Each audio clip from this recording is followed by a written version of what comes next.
Hi there. Thanks for joining me here on Conversations for Yoga Teachers. I'm your host, Karen Fabian, the founder of Bare Bones Yoga and the creator of the Momentum Magic Method, the way to become a confident teacher, one who effortlessly walks around the room, shares clear cues, easily builds sequences, and speaks from your heart, sharing authentically with your students. Here on the podcast, you'll discover new and inspiring ways to share your cues and create your sequences. You'll uncover habits and frameworks all designed to empower you so that you can teach in a way that feels authentic and natural. For some episodes, I'll have a guest, and other episodes I'll share with you on my own, and in each one, you'll always get action steps and takeaways you can apply right away to your teaching. In addition to the podcast, follow me on Instagram and TikTok for daily videos. You'll see a link on both of my profiles, my Stan Store link. Click it and unlock ways you can get the support you need to be the teacher of your dreams. You'll find links to the podcast, my free ebook, and other resources to help you be the best teacher you can be. You'll also find the link to my signature program, the Yoga Anatomy Blueprint Learning Program, and you can see if you qualify to enroll. So with that, let's get on with today's show. Hi there. Welcome to Conversations for Yoga Teachers. I'm your host, Karen Fabian, and this is episode 323. So I'm recording this from my at-home studio. You may be watching this on YouTube. If you are, hi there. Or you may be listening to it. And obviously, listening is great. Watching is great. Everything that I do will work well in both formats. So if you're just listening to the show, don't worry, you're not going to miss anything if you don't hop over to YouTube and watch it. So today we're going to really jump right into it. I want to make sure this is totally worth your while. And if you listened to last week's episode, I introduced a new format for the show. And I'm going to stick to this format. I'm experimenting with it over the next couple of weeks, and we'll see how it goes. And I'd love to get your feedback. So send me a DM on my Instagram, Bare Bones Yoga, and let me know what you think of the new format.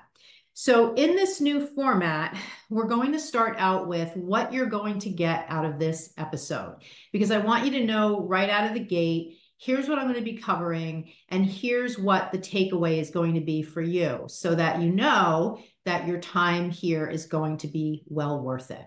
So today I'm going to be focusing on how to share clear cues, and we're going to take maybe not an exhaustive deep dive, but a mini dive into some techniques you can experiment with in your classes, all around this idea of sharing clear cues. So that's going to be the takeaway from today's show.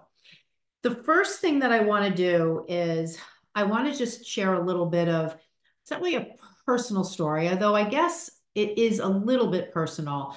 It's sort of a movie review of sorts. And I want to let you know that there is a 4-part episode series on HBO, I believe. It's called Breath of Fire. And it examines Kundalini Yoga and the United States born lead teacher of Kundalini Yoga. Her name in yoga circles and in Kundalini Yoga is Guru Jagat, although her real name is Katie, and I'm blanking on her last name. Anyway, the point is, number one, I'm speaking to you as a yoga teacher, and so it's about yoga. And so that's one interesting connecting point that might make you want to go watch it.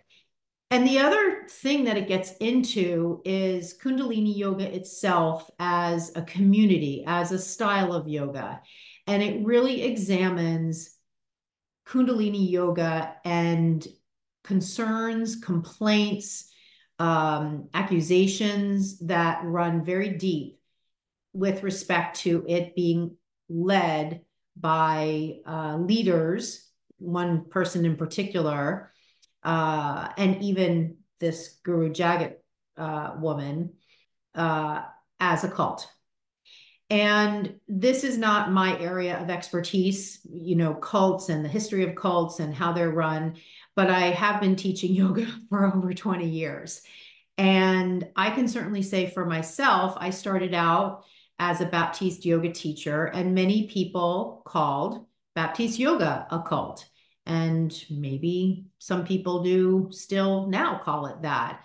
I don't really run in circles anymore where I have a lot of interaction with people that are in the Baptiste organization, company, business, community. So I don't know. And I don't really talk to people about Baptiste yoga anymore. It used to be very much in the vernacular when I was teaching there full time, when I was working for Baron Baptiste. It was very much, at least here in Boston, very much on the minds and the conversations of people. The community was very big, very vibrant. And as my first teacher, I owe a tremendous debt of gratitude to Baron. He really shaped me as a newer teacher. And there are lessons I've learned that I've carried throughout the years to this day that I can trace back to my time being a teacher for him. And I was thinking as I was watching this story about Kundalini yoga, and these two people in particular, three people in particular, who are at high levels within the organization. And, just to kind of do a little mini spoiler, if you don't know, Guru Jagat actually passed away in 2021 from complications following ankle surgery. So as you're watching this series, and it is obviously a big spoiler that I just shared, but it won't take away from watching the series. But if you read anything in the press about her, you may have heard that she did pass away, sadly. And these three folks that led it, a lot of the conversation is around in the show is around what was happening within the organization that was, seemingly in this domain of cult-like behavior. And it did give me pause when I thought back to some of my experiences within the Baptiste organization, times when I was in a group of teachers, and we were being asked to share our feelings and share our thoughts, and we were being trained to follow a certain protocol. And there were a couple of times when my ears sort of perked up, and I felt like this is really going to a point where I don't know that I feel like this is something I feel comfortable doing. And I don't remember specifically what was being said in this one particular meeting, but I definitely remember we were sitting in a circle, and a lot of the teachers that were there were just agreeing, okay, we're going to be teaching this particular way. And, some of the conversations were going a particular way. And I was feeling like this is just not jiving with me. And I think the piece that I want to share with you, and this is something that I reflect on all the time, is in those moments, I was able to discern myself from the organization, from the community, and I was able to put myself first. But many times within yoga-based organizations that might start to look like cults, people are at different points in their lives. And sometimes people are vulnerable and are not able to have that strong sense of self and see things for how they are perceiving them, or maybe even literally what they are, and step away from it. So I found it very interesting, especially as a yoga teacher, to watch this 4-part series. So I would definitely encourage you to watch it. And the last thing I'll say on this is that And I think this is a little bit of a sensitive subject, and I'll just say this, you know, I have never been someone who has been in a situation where I have been abused, where I have been, um, a person who has been affected in a traumatic way by the actions of somebody else. And of course, here we're talking about this in the context of yoga teachers, gurus, people that are at a higher level, perceived higher level in an organization, a position of power over me, over you.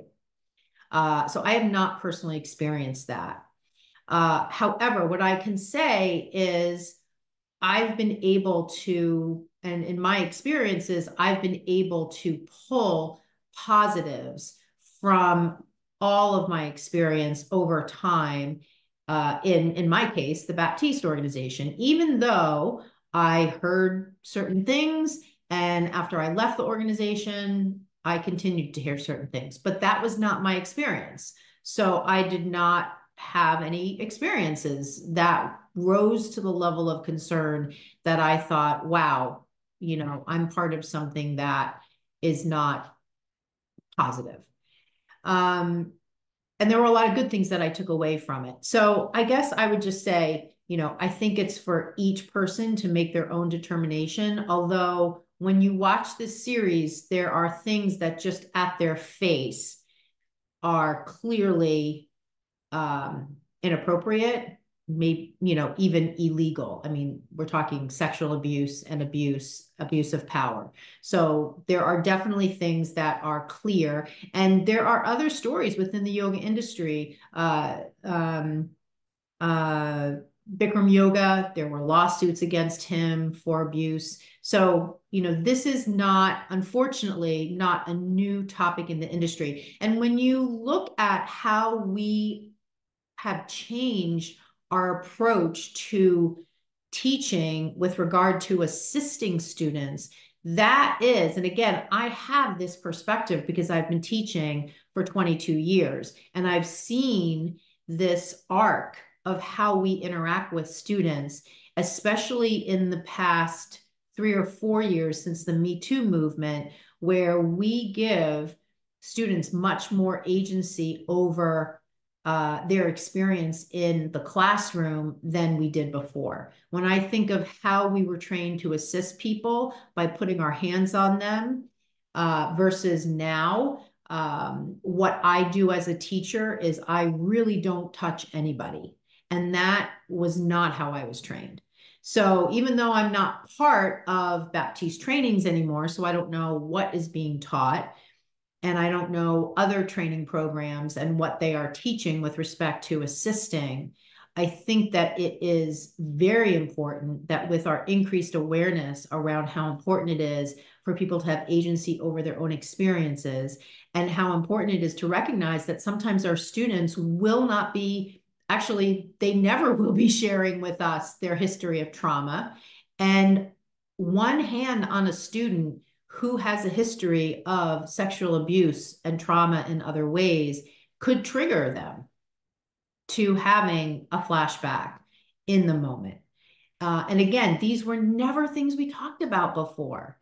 And so that arc of transition and how we teach as a result of things like the Me Too movement, as a result of things that have come to light about some of these yoga masters that were revered in the world, has really had, thankfully, an impact on how yoga teachers teach. So I would love to hear from you if any of this resonates with you. I would love to hear from you what you are doing with respect to assisting your students. So please let me know, get in touch with me on Instagram.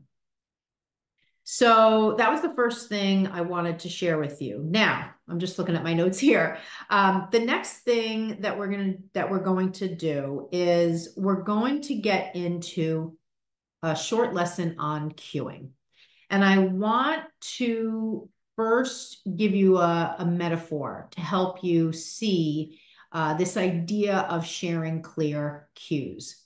So I want you to think about the last time you watched TV and you saw a commercial and you weren't sure halfway into the commercial what they were advertising.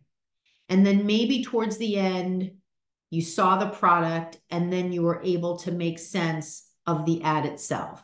Or maybe the ad ended and you still were sort of unclear. What were they exactly selling? This is similar to what your students may feel like if you're not sharing clear cues. And so the converse is, imagine you watch TV and you see an ad and you know in the first 5 seconds exactly what the product is and what the benefit is if you were to buy that product. And this is the kind of experience we want for our students. We don't want them to have to think so hard in terms of what are we trying to tell them to do. We want it to be really clear, really fast, what it is we want them to do. Because the sooner we can get them into the posture, the more time they have to experience it. And keep in mind, I'm not saying rush, but I'm saying all of what is typically said in many yoga classes, which leans into the artistic, which leans into the robotic, repetitive, I have to say this, I have to say that, is just delaying your students getting into the actual pose. And when you think about the reality of how much time you actually have, probably 5 seconds per posture in a typical yoga class, you don't have a lot of time to say a lot of stuff. So you want to be economical. It's almost like real estate. You only have so much real estate to work with. So you want to make the most of the time you have. And keep in mind, it can be really powerful to also leave time for silence. And if you're trying to cram in a whole bunch of words into 5 seconds, you're going to run out of time. And the person that's going to, I don't want to say suffer, but the person that's going to feel the impact of that in a negative way are your students. So what can we do to combat this? What can we do to put ourselves in a situation where we are helping our students know what to do as soon as possible, not to rush them, but to allow them to experience all there is, all the goodness that they will experience in the pose. So number one, keep in mind, there are 4 types of yoga poses, and this is my own teaching methodology. If you and I were to work together in my program, if you were to enroll, I would teach you this in detail. But from a high level here, I'll just say the 4 types of cues are action, alignment, anatomy, and somatic. Now you could make a case for artistic cues being maybe a little bit different, and maybe there's a couple other offshoots, but those are the 4 main types of cues. Action cues are always going to be the most clear and the easiest for you to share and the easiest for them to understand. They don't need to interpret a lot about an action cue. So right out of the gate, take away that concept that you can use action cues and teach really powerful classes. But we need to look at what's the format of those cues, because similar to what I said before, if you're using an action cues format, but you're saying 25 things, it's probably too much, and it makes what could be a really clear cue confusing. Plus, your word choice is critical, because if your word choice is such that you're using words that are not easily understood, that will also make it harder for your students to know what to do. A good barometer that I use is, could a 4-year-old understand my cue? And I'm not joking here. This is literally an amazing litmus test for how clear your cues are, because by 4 years old, kids understand words. and vocabulary. They have their own vocabulary. They understand vocabulary, and they really understand action. Put on your shoes, put on your hat, get to the car, lift your foot. Like, they get that. And that is what action cues sound like. You're just telling the students what you want them to do. And you're doing it in really short phrases. And it's phrases, it's not conversation. Conversational cueing is another style of cueing. So I already said there's a couple of offshoots. That would be one of them. Conversational cueing is more like a conversation. Okay, so we're going to come into this pose now. So I want you to step your right foot forward and, get steady there, and then drop your back heel. If you want to turn your foot in a little bit, you can do that. Now reach your arms up to the sky. How are you feeling? Okay, so now let's center the hips. I want you to draw your right hip back and nudge your left hip forward. We're trying to center to the front of the mat. Okay, now spread out your toes, root into your legs, and just reach up as high as you can. How are you feeling? So you see how that's a conversation, and that's way more than 5 seconds. And at some point, the brain just shuts off. Your students are coming to your class in full-blown overwhelm. Most people, especially now here in the United States, with all of the news, all of what's happening post-election, and that has nothing to do with how you voted. It's not a political statement. It's just a fact that there is so much more volume of news and information about a topic that is potentially stressful for people. And people are coming to your classes. And so the less you say and the more space you give them, the better off they'll be, and the better time they will have, and the bigger benefit to them of being in your class. So you need a strategy that matches that meets that moment. And so the less you say, shorter phrases, action cues only, the better you'll be. Now, again, I'm saying better, which is a qualitative statement. You can do whatever you want, and I encourage you to experiment with different ways. I'm speaking to you from 22 years of yoga teaching experience, many years training teachers and giving them experiments and then getting their feedback. And their feedback is always like, this is life-changing. I cannot believe how easy it is to teach like this. So having said that, let's take a look at that example I just shared, and let's look at how that might sound with just an action cues format. Step your right foot forward, drop your back heel, reach your arms up. And just as a little aside, this is one of the takeaways that I got in my first, number of years of teaching for Baron Baptiste. He has an action cues approach to teaching. And that was one of the things that I really loved about learning from him. So this action cues format is a very clear and easy way to teach. So step your foot forward, drop your back heel, reach your arms up. Maybe you say something like center your hips, and then you're done. They're in the pose, right? Now look at the words that I used. Step, root, right, left, reach. These are simple words. A 4-year-old understands these words. And notice how I'm saying it. I'm not using a conversational approach. I'm just stating phrases. I almost think of it like iambic pentameter, which I believe is like a poetry cadence. It's ba ba ba ba ba ba ba ba ba ba ba ba ba, right? You're just speaking in short phrases. And so the other thing that allows you to do is give them 3 to 4 action cues to get them in the pose. And then you're done. You could leave them in silence, or you could cue them to the breath. You could ask them how they feel, ask them what they notice, and you'll have ample time for that. And remember, we're only dealing with about 5 seconds. So this approach to cueing gives the actions to the students to get them in the pose in about 2 to 3 seconds.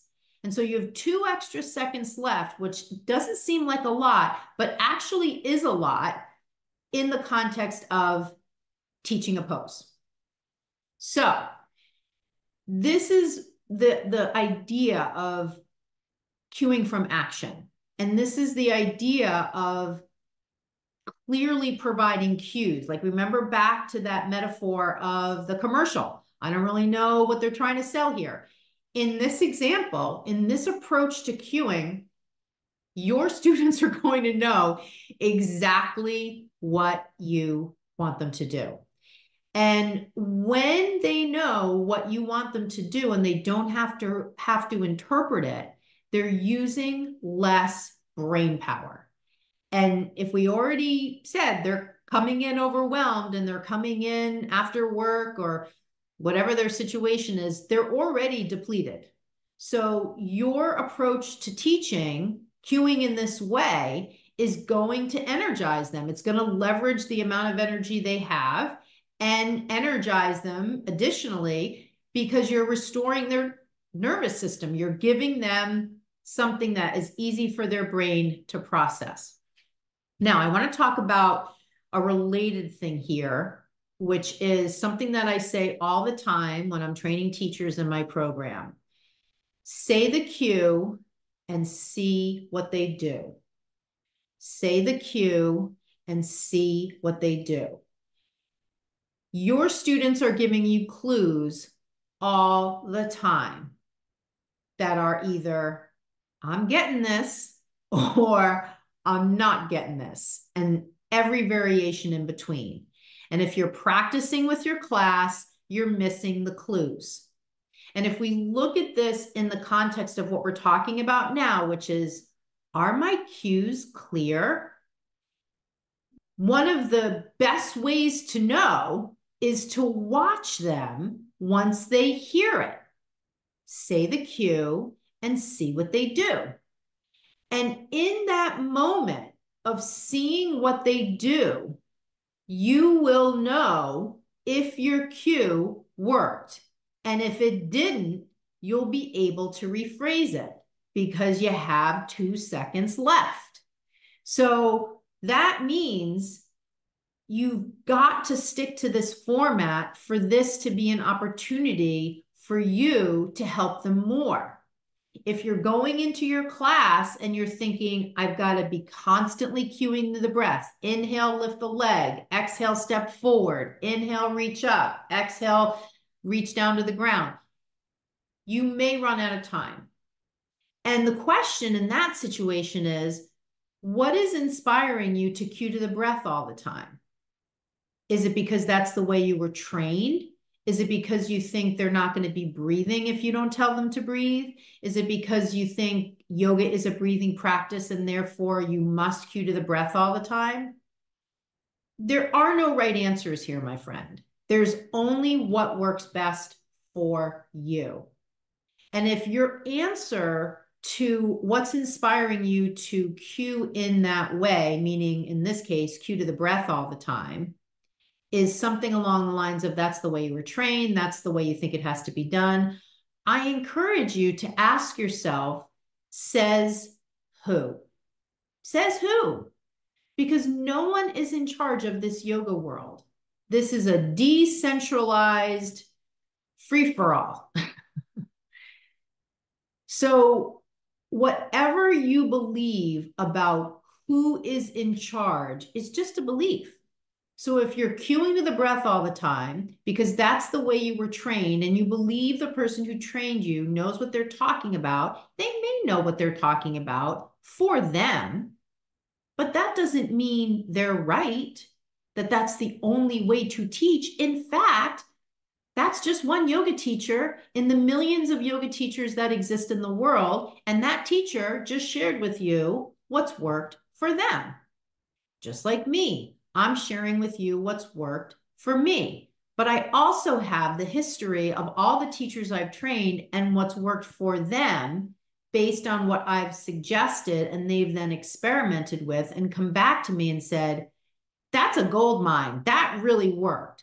So I'm literally in a position where I'm testing my approaches by giving my approaches to teachers all over the world, and they're coming back and saying, that's working for me. And so I'm able to start to draw some common threads about what works best for yoga teachers to help them be more confident when they teach their classes.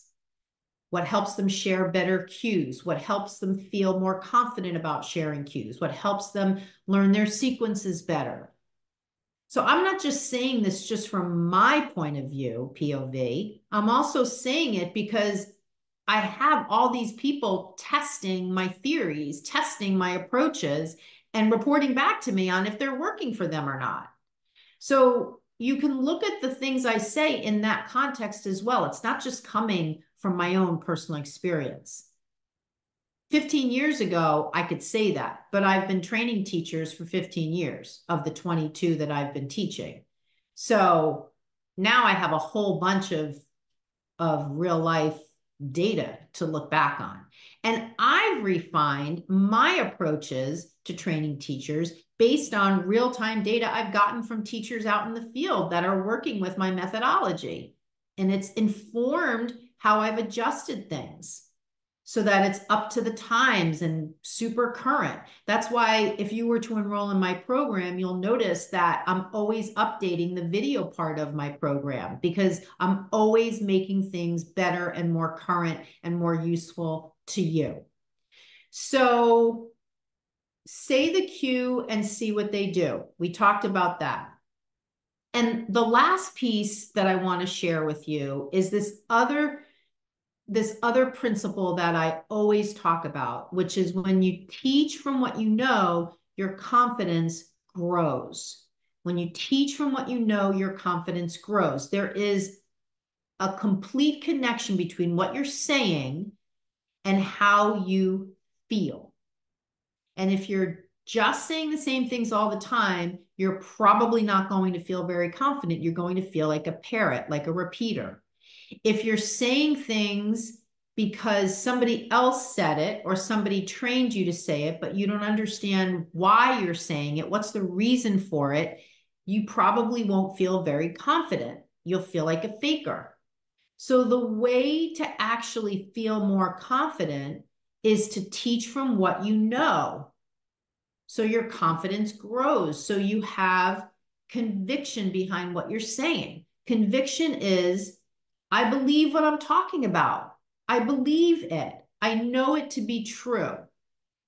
I believe it. I can back it up with facts. I can back it up with data. I can back it up with, in this case, anatomy knowledge. Now, if you're not at the point where you've done the work to build a good, solid understanding of anatomy, you won't be able to teach from what you know if you share an anatomy-based cue. But you will be able to teach action and know that those are the right actions for the poses because you know the poses. So all you need to do is learn the action cues approach to teaching the postures. And now you're teaching from what you know without wading into anatomy-based cueing, where the basis of that is understanding anatomy, which you haven't learned yet. And let me just also say this, and I've said this a million times, and I'll say it again here. You went through your 200-hour training and you didn't understand, you didn't learn the anatomy part. I get it. And the reason I'm stating that as a fact is because 99% of the teachers I talk to tell me that. Matter of fact, I don't know that I've ever talked to a yoga teacher who has said, wow, my 200-hour training was so great and I completely understand anatomy and I know that I know it. No one's ever said that to me. Most people say my 200-hour training did not adequately train me on the subject of anatomy. And so I know that I don't know it. It's not that I think I know it. I know I don't know it. So I'm speaking to you as a teacher who has graduated from a 200-hour training, someone who is teaching weekly classes, and you also know you've got this learning gap. Now, you may be listening and you may be in your 200-hour. You may be listening and maybe you've taken a training specifically on anatomy and you've filled in that learning gap. So obviously, this is a one-way conversation. I don't know where you are at personally, but if you are listening and you are that person I described and you've been hedging off investing in learning anatomy, if you're ready to do it, send me a DM on Instagram and I'll walk you through my 10-step blueprint to learn it. That is the cornerstone of my program. And all of what you might think that it takes a long time to learn is all just a story. I can walk you through it. I have 2 teachers who enrolled in October. I mentioned earlier, I'm recording this in November. They are loving the videos. They are having so many light bulb moments, telling me in emails and on our coaching calls, I can't believe how much this is making sense. That's what I mean about, I'm not just blowing steam here. Like I have actual real life people who are going through my program, who have gone through my program, and they just are like, this is the best thing, helping me in ways that I didn't think I could be helped. So say the cue and see what they do. Teach from what you know, and your confidence grows. Use action cues as your format. Okay, so again, in the new format of each podcast episode, the next section of the show here is for me to give you an action step to experiment with. I told you at the beginning of the episode what you were going to learn. We just went through the actual lesson on cueing. And now I'm going to give you something to experiment with. Because again, no one's in charge of this yoga industry, certainly not me. So you're the best person to go out and experiment with something that you heard today in an effort to see, does it work for you? So here's your action step. For the next 3 classes that you teach, use an action cues format. See how things shift for you in any direction. I don't know how it's going to work. You don't know how it's going to work. So give it a try. Especially if you feel like cueing is not working for you. Especially if the conversation we just had really resonated with you. Especially if you heard yourself in some of the examples that I shared. You owe it to yourself to at least try it. What do you have to lose? Nothing. You have nothing to lose. And I've talked about this before. In general, people either fall into 2 camps, fixed mindset or growth mindset. And this is a framework developed by psychologist Carol Dweck. And if you have a growth mindset, you're willing to try things in an effort to do something better, to learn something new, to feel better. In this case, to feel more confident as a teacher. So you're going to know when you're hearing this if you're the kind of yoga teacher who has a growth mindset. You're willing to take on a new challenge. You're willing to try something new, all in service to you feeling like, I'm like a rock star teacher. I love teaching. I'm kicking butt here.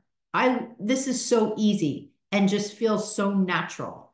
Feels like my dharma on this earth is to teach yoga, right? That's very different from, oh my God, this is such a struggle. Oh my God, I worry every week for my classes. Or even somebody who feels like, yeah, things are going pretty good. I just don't feel like I've hit that level where I'm really showing up authentically and I'm really knocking it out of the park. Like that really is a feeling that you have completely independent of them. If you're tying up how you feel about how you're doing as a teacher to what your students say, my dear friend, you have some energetic cords with your class that you need to cut. Because it doesn't matter what they think. It doesn't matter if they say they like it. It doesn't matter if they say they don't like it. You don't control how they feel. They control how they feel. Remember when we talked at the beginning about the Kundalini yoga and all of that? People have agency over their body and over their feelings. And you're just there to teach the class. They're going to perceive your class through their lens of personal experience and way of being, and you don't even know what that is. So what that means is, guess what? You can assess how you're doing completely independent of how your students think about your class. Isn't that so freeing? Isn't that such a revelation? Like, you don't need to sit there at the end and say, so did you like it? Or I hope you liked it, or any of that. If people give you feedback, great. If people criticize you, fine. It doesn't matter, because you are the one that is the true arbitrator of how did I do?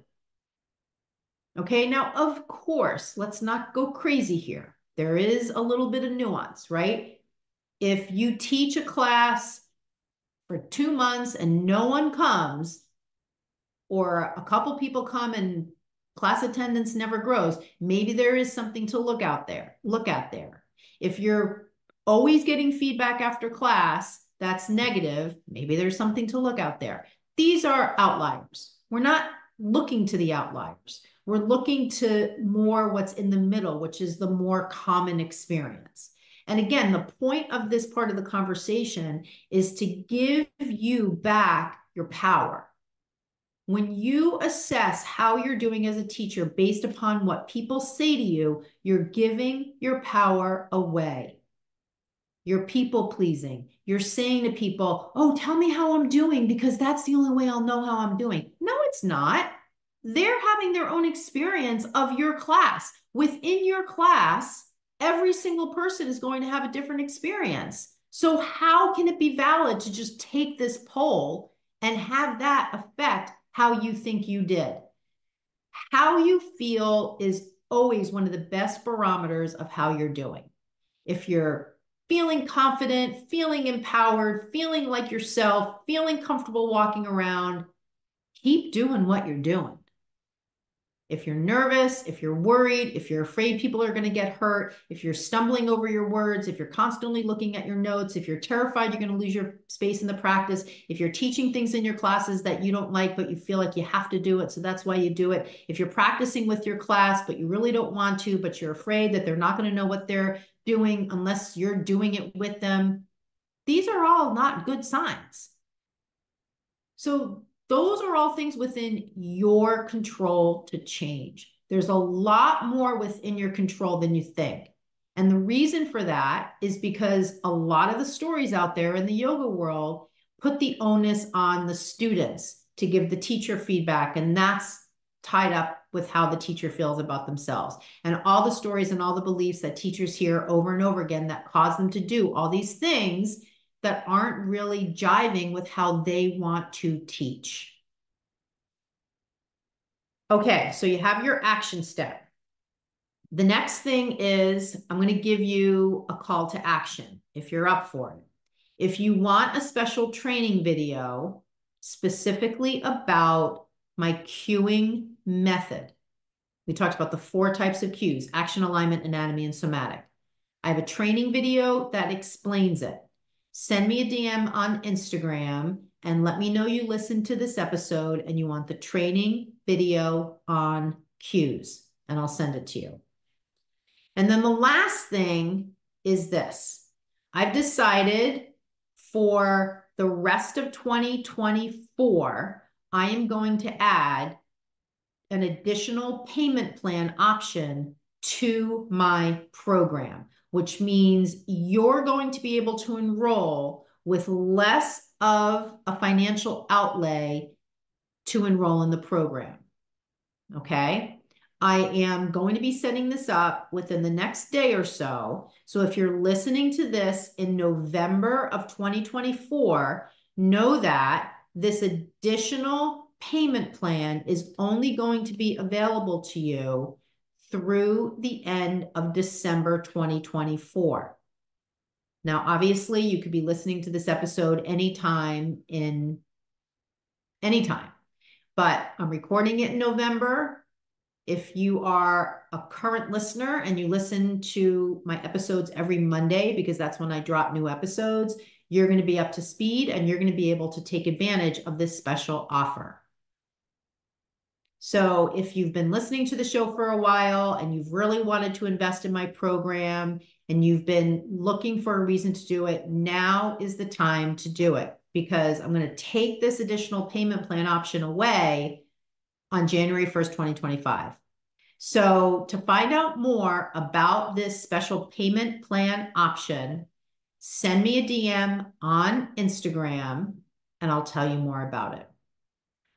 Okay, we are at the end of this episode. Thank you so much for pressing play. Thank you so much for taking the time to be with me today. Thank you so much for listening and keep up the great work. Namaste. Thanks for being here with me today. I hope you enjoyed the episode. And hey, one more thing. While I don't know you personally, I know what a yoga teacher looks like who's ready to have a breakthrough to being the kind of yoga teacher who walks around the room, sharing cues you know the reason for, understands anatomy, teaching signature sequences without notes or any need to practice with class, and loves teaching yoga without stress, anxiety, or nervousness. If you are ready to be that yoga teacher, here is your next step. DM me the words podcast offer, and I will give you a special incentive to work with me inside of my signature program just because you are listening to the podcast. DM me on Instagram at Bare Bones Yoga. I can't wait to hear from you.